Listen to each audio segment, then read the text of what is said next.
I'm gonna tell Horse Jumper of Love. I'm gonna be like, just don't like my bangs because I got them cut too short by accident. I, Dimitri Giannopoulos of Horse Jumper of Love, hereby request Josh Ovalle for collaboration with the Internet is Dead podcast. Please, Josh, be a guest on the podcast. We miss you. Happy Totally. 2025. Happy Yeah. 2025. We also saw, it seems like the new thing is like, oh, I'm gonna interview Horse Jumper of Love because, perfectly imperfect. A guy gets on perfectly imperfect, and then it's like, oh, I'm on perfectly Yeah. imperfect. I Sorry. did no, I think I did that one actually a while ago. I think in like August.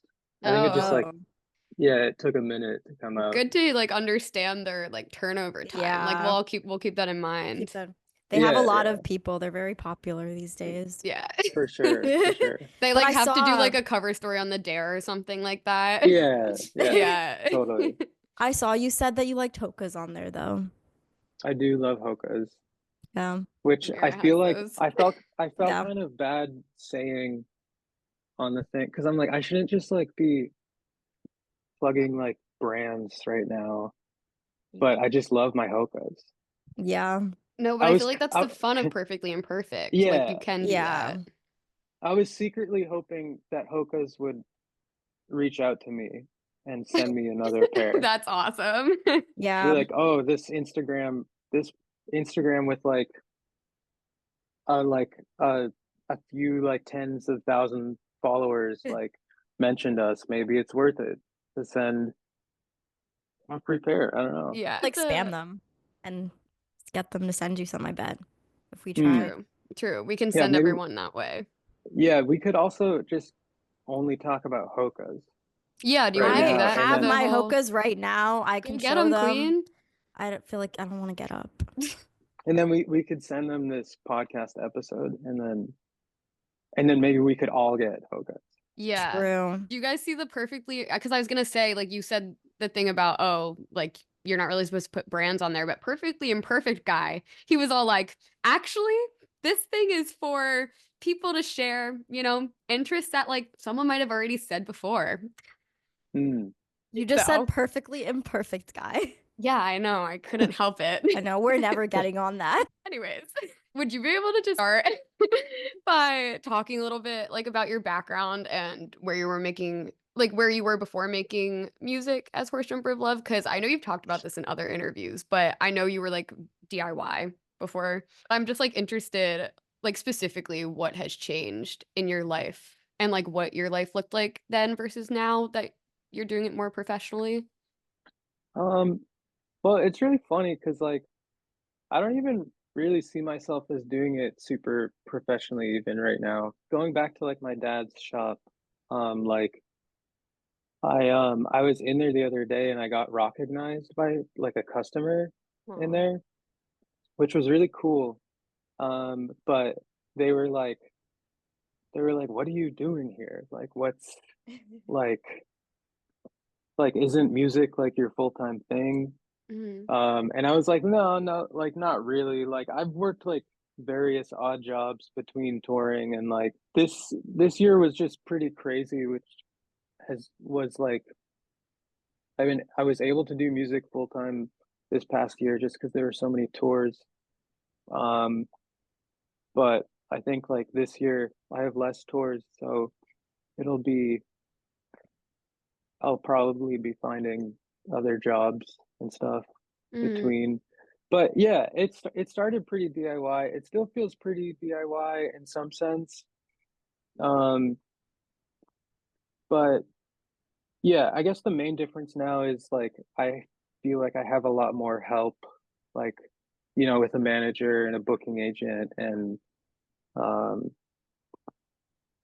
like a label that wants to invest in our recordings and stuff, you know. Mhm. Like the DIY ethics still kind of pretty like feel pretty relevant to me still. I don't even know like what a professional musician would do, I guess. Like Mhm. I'm Yeah. not gonna like hire a person to like, I don't know, write a hook for me or like produce. I don't know. Like Well, I guess the like actual like being a professional, I guess comes I don't know. I don't know if it's defined by financial stability or if it's just like the scale at which you're known. Sure. I've like often am like wondering about this with people because I feel like when I was younger, I always from the outside was like, oh, anyone who's doing music is like making money off it. Obviously, that's not the actual reality, but like I think like people's perception of it from the outside is like seeing things always as like maybe bigger than they are, but like more so just like different than they are. Hmm. Totally. Yeah. I think, yeah, I guess in that sense, like I am a professional musician, like at least this past like year and a half, you Hmm. know. But it's something I've been striving to get to, I guess, for the last like 10 years. And it kind Yeah. of sort of feels like it's only now getting to that point. Hmm. But that could also just like go away like in an Yeah. instant as well. It's like, you know, I could wake up tomorrow and everyone could decide like, oh, like Horse Jumper is not a cool band anymore, like they suck. Do you think the perception of that has changed with like the online world? Because I often think about artistry and music like years ago and wondering if the financial aspect of it, like, I know like in another podcast you were kind of talking about this and touching on um, like playing a show or playing a tour that like feels really good for your soul and then you're like still struggling to pay for groceries and stuff like that. And I was just like wondering if you think it was different at all for other artists of like other generations where music could be, I don't know, like more so take over as a career option, um, more so than it Hmm. is now. Because I feel like a lot of bands I know like aren't actually able to make it their full-time thing. And it like seems like Yeah, they should like be in that place sort of. right. Well, I guess I mean, it's all like the perspective that like everyone else sees. Like, um, I don't know. I mean, I don't, I guess like I have no reference to like if it was maybe like easier. I know like, you know, in the past, like rent has been cheaper in certain places, and I'm sure that's made it easier. I Mm, know like, you know, if you're trying to like I lived in New York for about a year and um trying to be like a full-time musician there was really hard.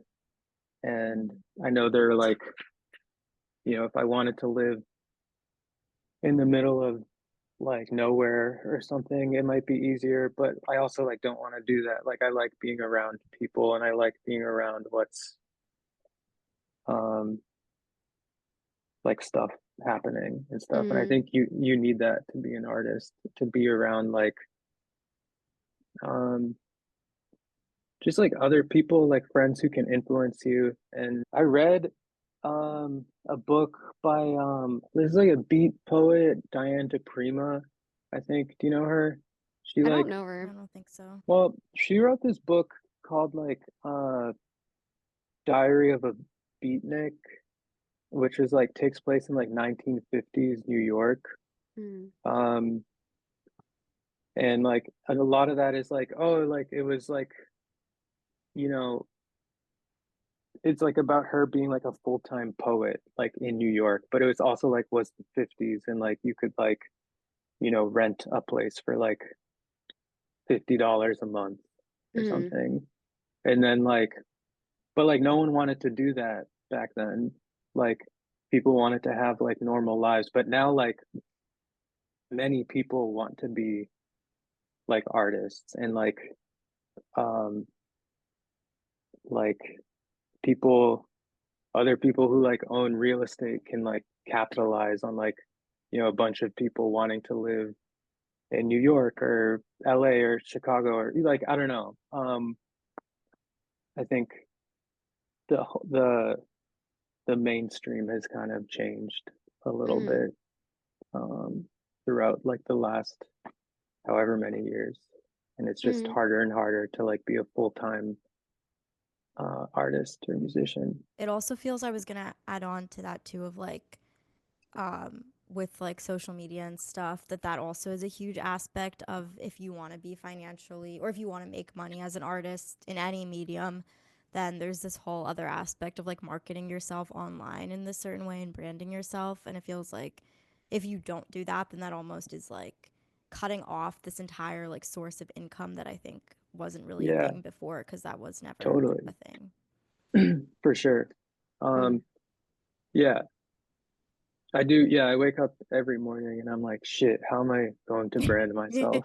I feel like that's the like banal question of like everyone right now of like it being Yeah, like a torturous thing to have to do, but you like Yeah. have to because it's there. right. Yeah. I was also gonna ask if you think just the perception, like even what you said about like you were working in the pizza shop and then someone, I don't know if you can hear my outside right now. It's really loud. Can you No, hear you're that? good. Okay. No. Um someone just yelled, "Fuck that bitch." I was like, oh, okay. Cool. Mentioned someone like coming up to you while you're working at the pizza shop and being like, "Oh, like this I thought like music was your full-time thing." Like, do you think that sort of like persona has been very influenced through the internet where like I guess everything is just like kind of out there for us, you know, like any artist, even if they're like smaller, like they're still just like Hmm. kind of available and accessible, which is a really great thing. But it's also interesting because I feel like obviously before that it was just like word of mouth. So then like it was like, oh, you know an artist? Well, they're making money off being an artist. Right. I think like, yeah, I guess like with the internet and social media too, it's easy for like anyone to make like anyone they want to a celebrity, or like Mm, our perception of like celebrities or like whatever is like that's that's what they do, like that's how they exist in other people's minds, but there's a whole other life behind everyone. And mm. when yeah, I guess sometimes when people see you in like the real world they can be like shocked, or like I don't know. Not that it happens like often, it just like happens like once in a while. Mhm. Yeah. It's like when you're like a kid and then you like see your teacher out in public. Mhm. Yeah, It's like, exactly. whoa. Do you think there's anyone who you've made into like a celebrity in your head, like through the internet or not? I definitely used to when I was younger. Like I remember when I was like 19 or 20, like straight up like running into people in the Boston DIY scene like on the street and being like, "Whoa, like you're the lead singer of fucking like Krill or something, or like Mm, and like or Pile or whatever." And Mhm. like definitely like just like embarrassing myself. Or I no, but that's remember like one, sweet. yeah, Yeah. I remember one time when I was 17 years old, um I like just started going to house shows in Boston, and I went into a cafe where like this dude was working who I saw once at like a stand up, I mean a like a poetry reading thing, Mm. Mhm. and he was just like working. He was just like a barista, and I like went up to him and I was like, "Hey, like I saw you like at this thing. Like, are you this guy? Like, I bought your poetry zine. Like, I love it so much. I Aw. read it all the Oh, time." And like I just remember how like visibly like uncomfortable he was. yeah, that's so Um, funny. Aw. That's sweet though. Yeah, I mean, I think it's so nice though, like having experiences like that, and like it kind of makes me sad in a way that like because we talk about it a lot, and I think people on the internet talk about it a lot and are like kind of aware of this now, and it's kind of sad because it's like kind of just like a very innocent thing. I think is like totally. thinking that Yeah. way. Yeah, yeah.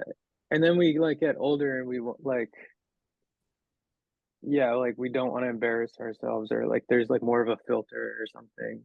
Mm, But Yeah. there is something nice about like people who like don't have that filter and are like honest and like open and like I don't know, want to like approach and like talk to people or whatever.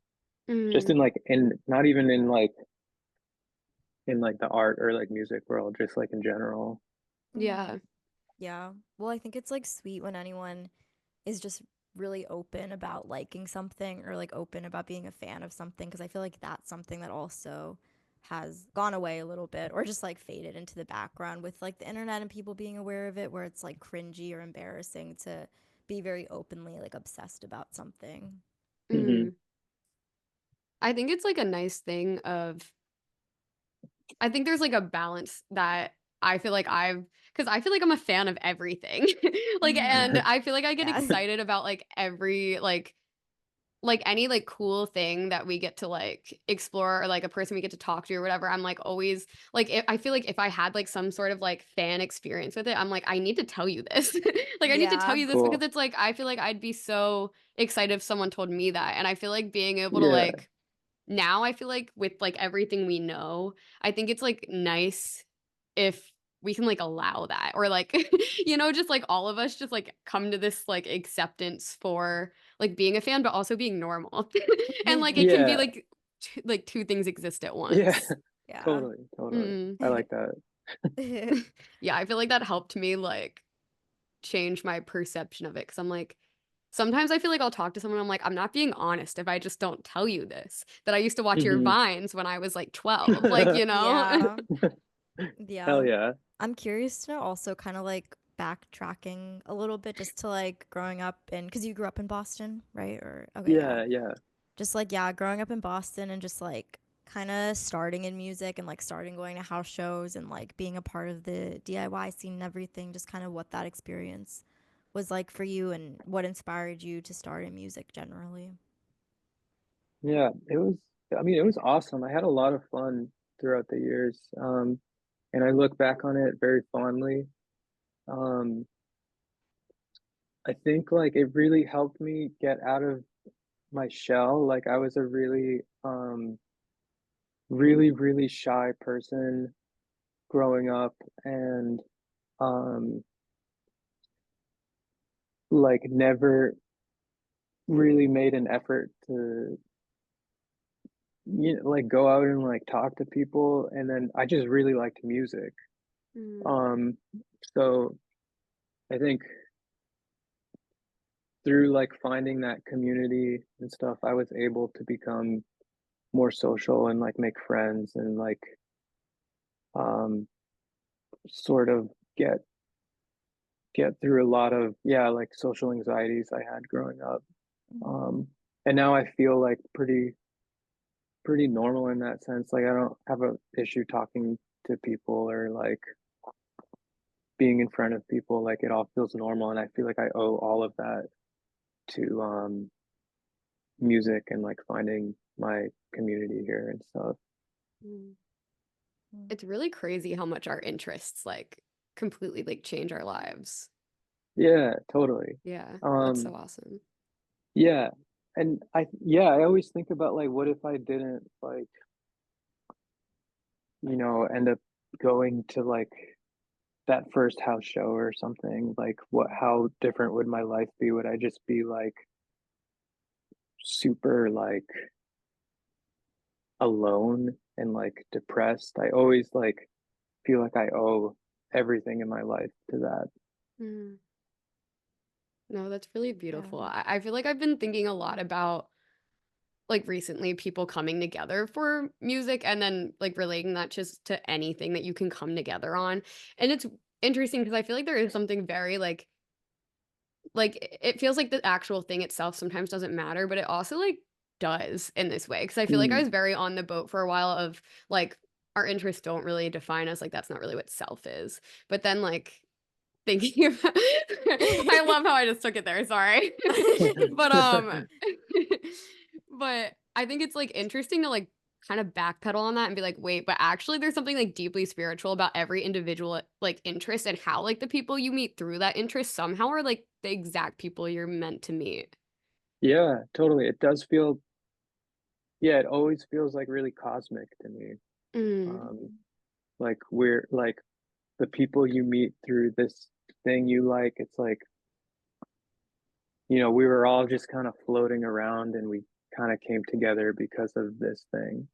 mm. Um, and yeah, it's really beautiful.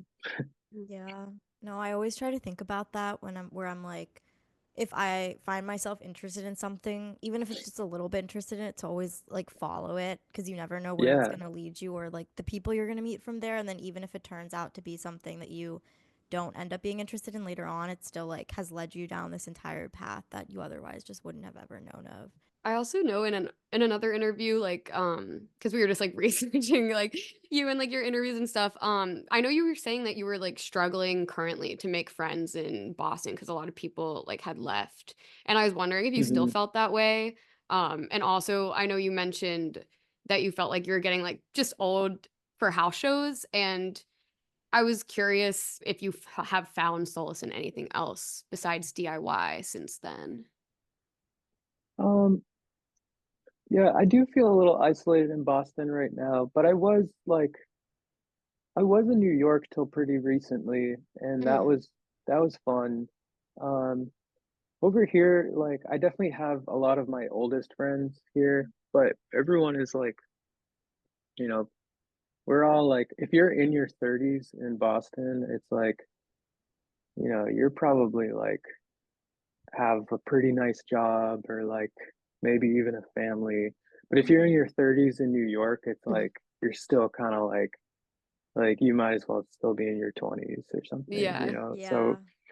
um, yeah, it's definitely a little more sleepy here. Um, Mm, but but I don't mind it for now, but I do feel like I have to get myself back out there mm. eventually. I just had a long year and I'm trying to like kind of recharge, you know. And Did you then when just I move back there? yeah, well, I I did I mean, I don't want to say I was like homeless because I'm not. Like I have places I can go, but I Mm. like was living in New York and then I went on tour for like kind of like 4 months straight. Mm, Um, and then when that touring ended at the end of November, um, I just moved back into my parents' house for like what I'm saying right now is like a transitional period for me. mm, Mm. Um, I'm even like I- I'm asking myself questions like if I want to continue to do music the way I've been doing it, or if I want to give it one more go, or if I want to like uh like to go down a different path in life and like go back to school and finish my degree and like because I basically since I was maybe like 20, it's felt kind of like nonstop since then. mm. Yeah. Were you in school at a point and then you started a degree in something and then left or? Yeah, well, I graduated high school and then I started taking classes at a community college in Boston. Mm. Um, and I was just like working and doing that and writing songs. Um, and then one day I just got the opportunity to go on a tour and then I did and then I came back and basically like dropped out of school and Yeah. was I had fallen in love with the lifestyle and all that. Mm. Mm. Wait, so what are your options right now? What degree are you thinking about pursuing, or is that even really an option? Can we help you I pick? yeah, yeah. If you know anything that can that's good and can make me money really fast, then let me I heard know. Oh. Bitcoin is like really, Oh my God. Yeah, that's a good one. yeah. Yeah, I should go to school for a degree in Bitcoin Yeah. and Trump coin. Yes, yeah. That probably will be a thing soon, honestly. You can get a degree in Bitcoin. That'll What Well, definitely else? make me money fast. You could try the lottery. true. I've been thinking about just selling all of my stuff on Depop. Oh my God, I've been doing Oh. that. Pro tip, if you're a girl, which, I know this might not really help, but guys, if you're a girl, definitely post the pictures of the clothes on your body. They love that shit. They do. They do. I was in line at like there was this huge sale in Philly like at this thrift store where everything was $1 and I went and got in line and it was like maybe like 12 o'clock and the line was already like so long like it was like stretching across streets and we got to the end of the line and I we asked the two guys standing there we were like is this the line for like the store having the sale and they were like yeah we messed up we got here too late and they were like the Depop girlies they're gonna get all the clothes and resell them for like 5 times the price and I thought of Brittany Yep. when they said that.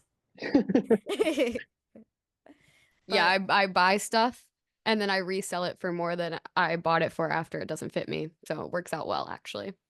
That's smart. You should start a college course degree and she also has scammed Urban Outfitters and gotten money from True. them. nice, Yes. So nice. Yes, that's a ways to good make way to money. go. That's a good place to make money. You just buy Yes. clothes there, but then like it doesn't you kind of like invest what you get. Like you sell the clothes and then you return them and you get back your full price. I had I have a kind of embarrassing job I used to have.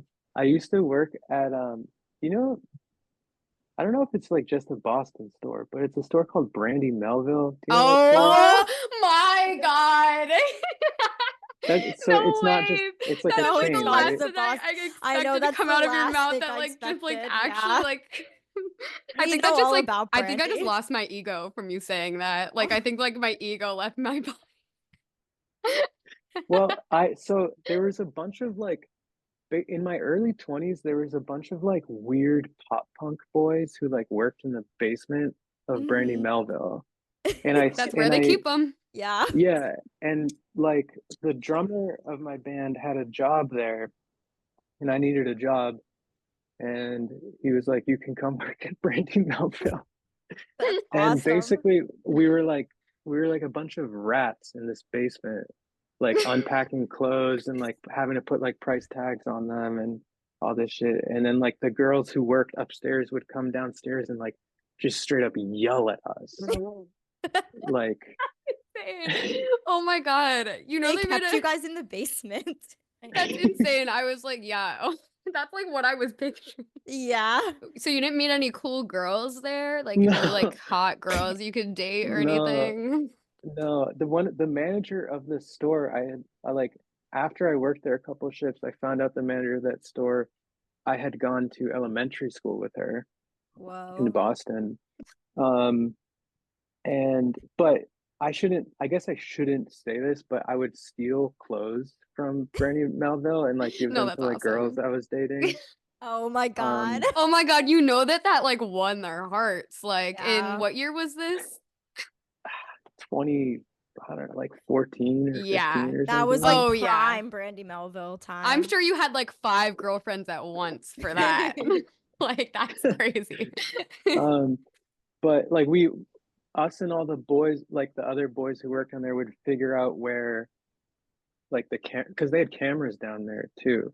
Oh my And God. like we would figure out where the blind spots were and like just like steal anything we could That's because like so we were like fuck this place like whatever um and wow, that's what they don't tell or you about Brandy is they have Yeah. boys in the basement stealing the clothes. Pop punk And they're like boys. They hitting never them and told you stuff. Like the that. girls are like hitting them.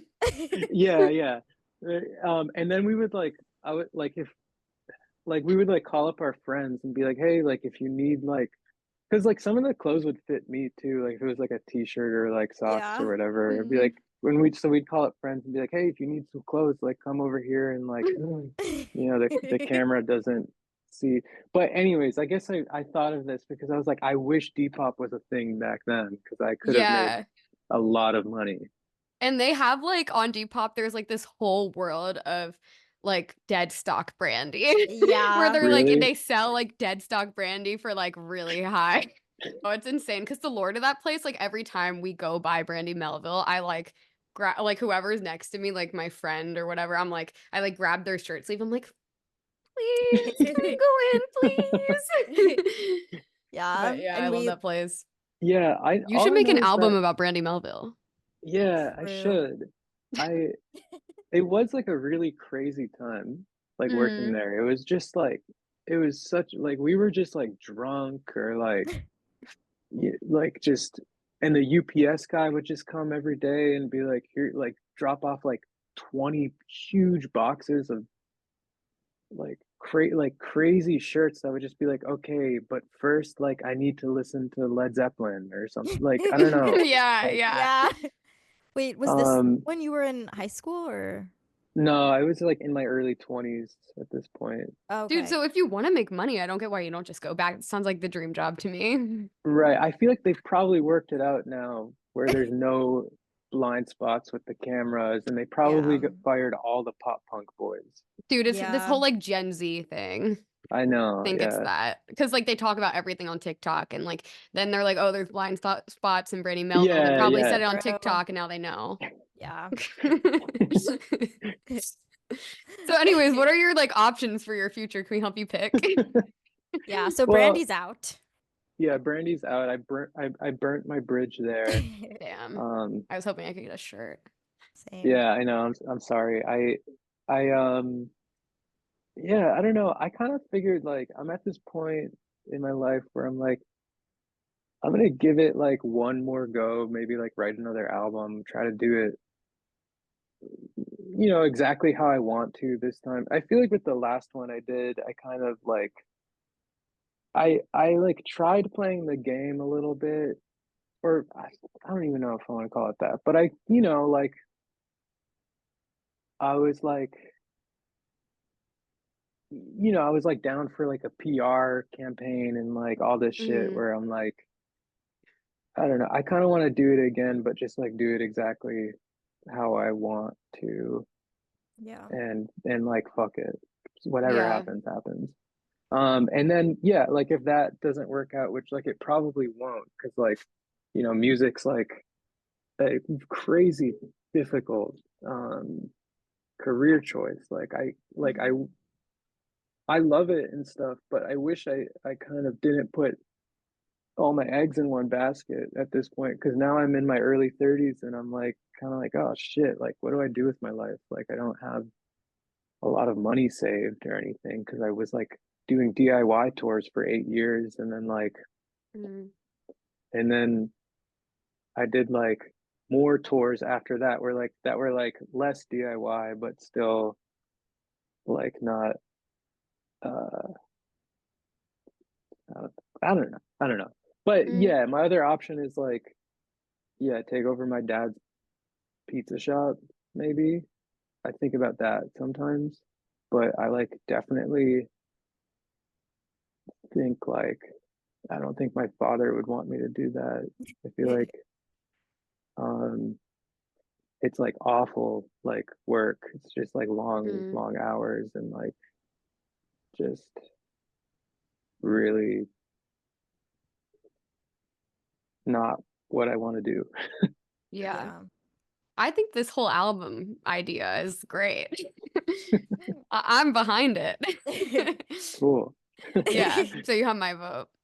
For the album. Yeah, for the album. The Brandy Melville album. Yes, Go but band. that is interesting. How do you think like also the process of writing Disaster Trick was just like different because of like do you think it was that or do you think it was also just like the PR that came after that felt not right?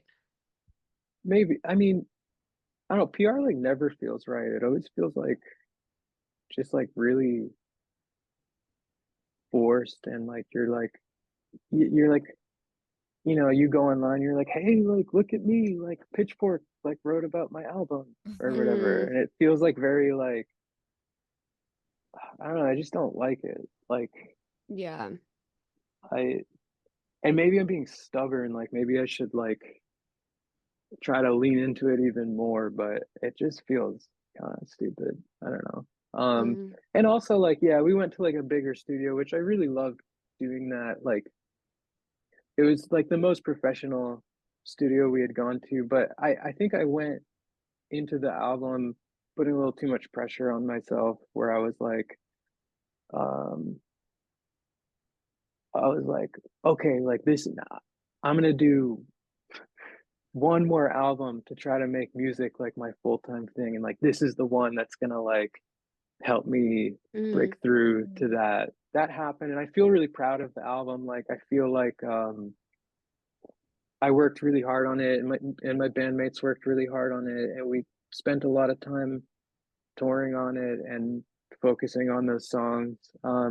So I'm proud of it, but I just think I learned uh, a few lessons that I want to put into practice with one more album, and then like um, just try it one more time.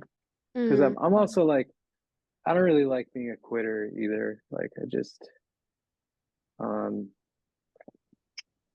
there's like there's like music in me, and I want to like get it out and be goofy and shit. I don't know. Mm-hmm. what were the lessons that you Yeah. feel like you want to apply next time? Also, I'm just turning my Um, light on because it's starting to dim in my room, so don't mind my little lighting change. I guess like um to just like listen to myself and like um not second guess myself, uh, Mm, which is like something I do a lot when I put Mm-hmm. too much pressure on myself. I mm, think I need to figure out a way to like uh go like I don't know, like ignore the pressure and just kind of be totally honest with myself. Which mm, I've attempted many times, but it's just hard when like there's so many people involved with it. Not that it's like yeah. even a Mm-hmm. lot of people, but it's like it's my bandmates, it's a label, it's a manager, it's like, a PR person. There's like a lot more people involved. Um, Yeah. and Mm. I think I just want to kind of simplify things next time and see what that does. Yeah. Yeah. Dude, pressure will literally like make everything like such a different thing than it was in the Yeah, beginning. Like this Yeah. is weird too because I was literally having this conversation today in a coffee shop like right before this, and we were just like talking about how like when you put pressure on yourself literally to do anything, it like changes completely the thing that you're doing. And it's like a really hard thing to get out of because it's like how do you even get out of that? It's like right. you have to like trick yourself, I think. Mm-hmm. Totally, totally. It's like, yeah, it's like almost impossible. Once the Mm, pressure is there, it like can't, like, unless something like rewires your brain completely, like, you're just kind of,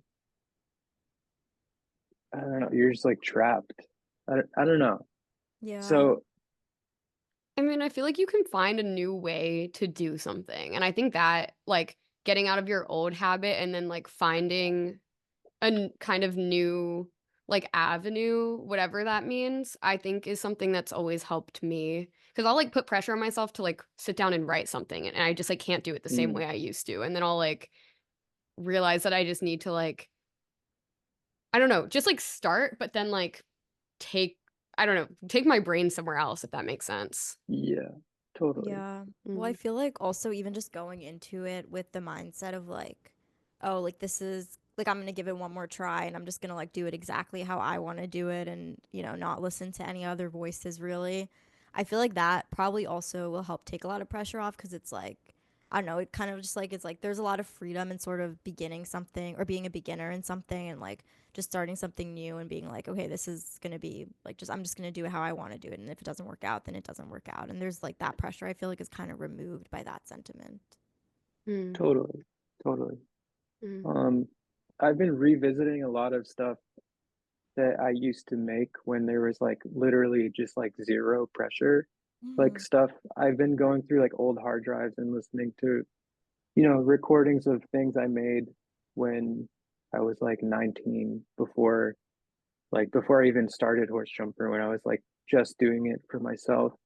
And that's mm, been like really a really helpful thing. Like a lot of it's pretty bad, but it's like, you know, it's just me doing like exactly what I wanted. And mm, I'm trying to learn from my like old self.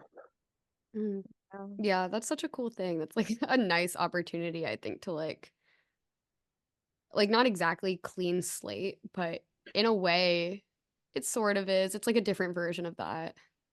mm-hmm. Yeah, Mm, Yeah, I think it's just sweet, like even when I like go back, I'll like read just like journal entries or stuff from when I was younger, and it's just like sweet to look back when I'm feeling confused about like what I want or anything, because it also just feels way more like I feel like I knew way more who I was and what I wanted when I was like 16, 17, 18 compared to Hmm. now. And I think that Mm. that's a really Hmm. interesting thing too. Totally. Yeah, and also just yeah, it puts everything into perspective. You're like if you're like really worried about something right now, you can like yeah, like go back and read old journal entries and be like, "Whoa, like that's what I was worried about then." Like Hmm. and Yeah. you're like, "Okay, like well this will pass also." And like I don't know. It seems so simple, but it's like uh it like really works, I think. Mm. Yeah. No, definitely. I also think like not underestimating yourself a little bit because I was kind of thinking about this when you were talking, and I know I'm just a girl. Okay, this is just an opinion of a girl, but I was just thinking, I was like, I think you're coming from such like a great like standpoint if like all you're intending to do is just like make an album that feels true to you because it's like you I feel like almost like having established so much under Horse Jumper of Love, like I think anything you do will like people are at least going to listen and check it out, you know? And that's like a Mhm. great thing to like keep in mind and know Yeah. that you can like go anywhere with that and even just like I don't know, like I think we often forget how much it took us to like get to something. And not even like saying that you have, but it's definitely just like a common thing where we just like need to give ourselves more credit and like also just like be nice to ourselves about it and like proud too because it's like Yeah. so Totally. cool that you can just be like, "Oh yeah, like Pitchfork like wrote about my album, Pace wrote about my album." Like, you know, like that's awesome. Yeah, totally. Totally. Yeah, you're right. I do feel like I it's definitely yeah, like a privilege that I have at this point. Where yeah, I could just like put something online tomorrow and at least like, you know, maybe like 100 people or so would listen to it, you Mm. know. I don't know. But it also is like, yeah, that like is for a reason. It's like because you have made great music, you know? Yeah, thanks. Yeah. Yeah. What feels important to your life outside of music? Oh, there's a lot of things. I mean, main things I care about are like, yeah, like music and like my family and friends and people I'm close to and Mm. uh like I don't know, like being like trying to be like a productive person or something. Um, Mm. Mhm. I like accomplishing things or like getting stuff done, whether it's like I don't know, like working on my car, or, like fixing things like in my house or something. Like Mm. that's I guess I'm like pretty simple in that way and like staying relatively healthy. I like those Yeah. are Mm. the things that are like really important to me. Mm. I And also my Depop sales. Yes. yes, well, of course. I also want to ask, It's like, from girl, plug your link. Sorry. I don't know. What were you gonna say, um, Sarah? I was just gonna ask if you had any resolutions for 2025, or if there's anything you learned from 2024, or just anything you're Huh. excited about for this year.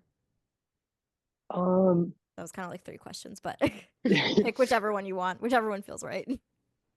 well, my resolution for this year is to at least read one book every month, maybe Okay. two. That's a I good have one. like I have like a big stack I'm going through, and I did already finish a couple books this year. The other day, I just finished this book called The Nutmeg's Curse, which was Okay. like about I thought it was gonna be a book about like Dutch colonialism in the East Indies in like the 15 and 1600s, but Hmm. it turned into this like kind of crazy thing where it was like kind of about uh like different like earth like gods and like the world being like a living organism and like Then it got into like witchcraft and then like Whoa. Whoa, wait, weird this sounds stuff cool. with like yeah, like weird stuff with like mysticism and like I don't know it, but it was a really interesting book that was like mostly about early extraction capitalism, Mm. like in like the 1500s, where like like Western countries were just like going to remote places in the world at the time and just like totally destroying these places to like extract, in this book, for example, like nutmeg and like cloves for Mm. so that they could like sell it for high prices in Europe. And then they were like the price of nutmeg was like going down so much in Europe and they're like, "Oh shit, we took too much like spices from these places and we like planted too many trees. Now let's just like spend the next 100 years like destroying them." So it's like it's just like That sounds really crazy. interesting. Yeah, Yeah, that does sound it really was good. a really good book. Mm. Um yeah, it's called The Nutmeg's Curse. Um and then I read, what else did I read? I'm currently almost done with this book now about um like Miles Davis, John Coltrane, and Bill Evans, about like the early like post bop jazz scene in New York Mm. in the 1950s. And it's just like it's super nerdy and like really like it it feels just like super like jazz incel That's awesome. like I don't know. It's just like about like yeah, like these guys were cool and they used heroin and they were like fucking assholes. Like that's like the whole book. I feel like that should be a genre, like jazz incel. Yeah. Yeah, They should I have think that it listed might on like be. RYM as like one of the tags. Yeah, yeah, totally. That's gonna be the next Horse Jumper album, I think. It's gonna yeah. God, how will we pick Brandy Melville or Jazz Jazz Incel? incel, the two Shit. contenders. Sorry, my AirPods just died. Honestly, I was like, I don't know, also like go to the gym more or something. Mm. Hmm. Classic. Oh. Just like normal stuff. Yeah. How about you guys? Mine that I can remember offhand. One was one was get coffee Oh my God. with Danny. That's one of my exes. And then the other one was get coffee with Noah. That's my other ex. So I had those on my list. And Nice. she completed one I just one of completed those. one yesterday. Oh, congrats. Halfway Yeah. done one of my New Year's resolutions. All the other ones did have to do with me though. Hold on. One of mine I know was like standing up for myself more and like advocating for myself more. Nice. Cool. Mm. I think I also want to run a half marathon this year. Nice. And I think, Excellent. yeah. Those are good. One of mine is to like just feel more like myself and like do things that feel true to me. Excellent. And then also giving people more grace and giving myself more grace. Nice. And 10,000 podcast subscribers. Woo woo. True. Yeah. Oh, yeah. Yep. Cool. Yeah. So Yeah. yeah, thanks for asking. Yeah, Have like totally. one thing before you sign off. Sure. And we So, have all of our guests repeat this little thing. It's to get Josh Ovalle on our podcast. We have all of our guests request him. We'll send something in chat about it. okay. It's the most annoying thing we've ever chosen to do. Right? No, I know. No, I'm super happy to help. I hereby no, sorry. I, Dimitri Giannopoulos of Horse Jumper of Love, hereby request Josh Ovalle for collaboration with the Internet is Dead podcast. Please, Josh, be a guest on the podcast. We miss you. Thank you so much. Thank you. That was awesome. Yeah, and thanks for coming on. It was such a sweet Yes. episode. It was really Yeah, nice Had to so much chat with you fun. about yeah, it was everything. great meeting you guys and chatting. Sorry again it took so long to No, make it's No, okay. It was you're super good. sweet. We had a lot of fun.